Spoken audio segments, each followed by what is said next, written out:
Hirya no hino ku isi hagendaga ibikorwa remezo byitiriwe Umwami Faisal, ibikorwa birimo ibitaro, amashuri, kaminuza, imisigiti ndetse n'ikipe. Twifashishije inyandiko zitandukanye tubategurira bimwe mu byaranze ubuzima bw'Umwami Faisal.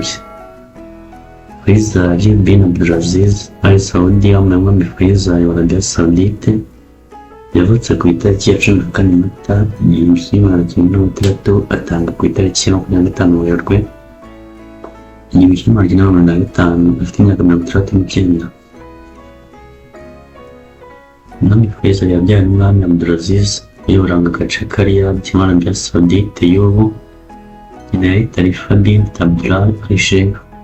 Umwami Faisal ubwo yari umwana w'abana batandatu yapfushije nyina, bituma ajya kurerwa na ba nyirakuru be aribo Abdullah bin Abdulatif na Haya. Umwami Faisal amashuri ye yarangije mu myaka mike cyane, ku buryo ku myaka 9 y'amavuko yari yarangije amasomo ajyanye no kwiga igitabo kitagatifu cy'idini ya Islam n'andi masomo ajyanye n'idini. Ubundi bumenyi bwihariye Umwami Faisal yari afite ni ubutwari bw'Ubufaransa ndetse n'ubumenyi bwihariye kuri politiki yakoraga kuri se Umwami Abdulaziz bin Abdurrahman. Umwami Faisal ku myaka 9 yatangiye kujya ahagararira se mu nama zikomeye. Urubuga Encyclopedia Britannique itangaza ko mu mwaka w'1919 Faisal wari ukiri umwana yahagarariye se mu nama yaberaga i London, kubera ko mukuru we wari kujya mu nama yapfushijwe n'ibicurane. Mu mwaka w'1953 ku itariki 9 Ugushyingo, Umwami Faisal yatanze ikamba ry'umwami rihabwa mukuru wa Faisal. Ku itariki ya 13 Kanama 1954, Umwami Faisal yahawe inshingano zo kuba Minisitiri w'Intebe wa Arabia Saudite. Urupfu rw'Umwami Faisal wa Arabia Saudite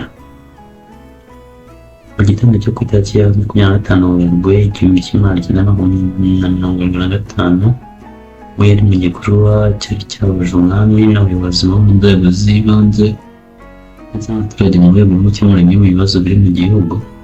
Umwe mu bana ba murumuna we bavukana Grace, igikomangoma Faisal bin Musaid, akoresheje imbunda yo ku pistoli yarashe Umwami Faisal amasasu 2 imbere ya rubanda.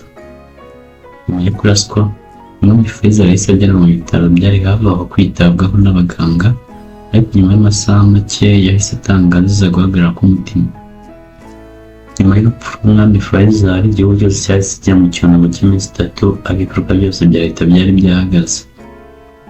Ku itariki 26 Werurwe 1995, umugomba w'Umwami Faisal watabarijwe mu musezero witwa Al-Quds Cemetery mu murwa mukuru wa Arabia Saudite Riyadh. Aha abantu batabarika baturutse hirya no hino ku isi. Nyuma y'itanga rye mu mwaka w'1996, abangaba bashinze umuryango nterankunga wiswe King Faisal Foundation, bagamije gukora ibikorwa by'ubujyaneza ndetse n'ubw'icyubahiro no kuzirikana ibikorwa by'Umwami Faisal koze ubwo yari akiriho.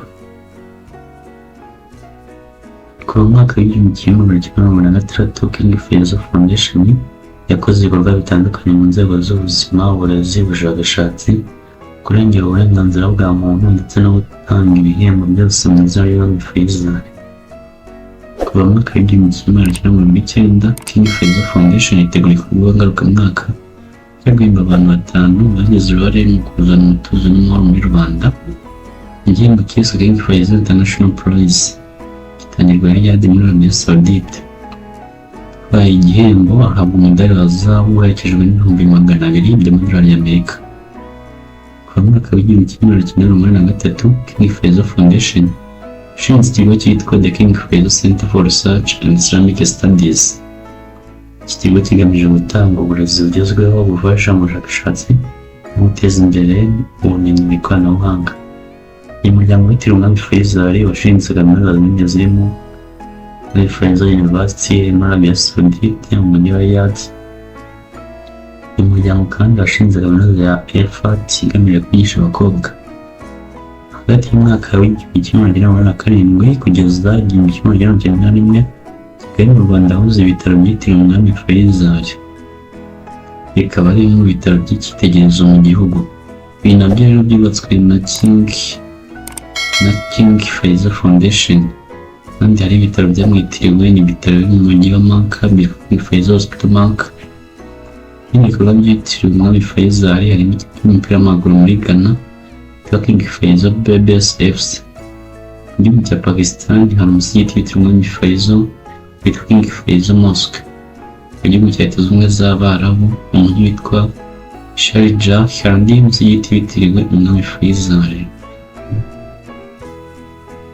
Niba rero subscribe kugira ngo ujye mu nyishuro ko tuzigezeho, akazi kacu mu kuganira n'abatabwiwe ko gusoma umusanga kubisereza mu misonga.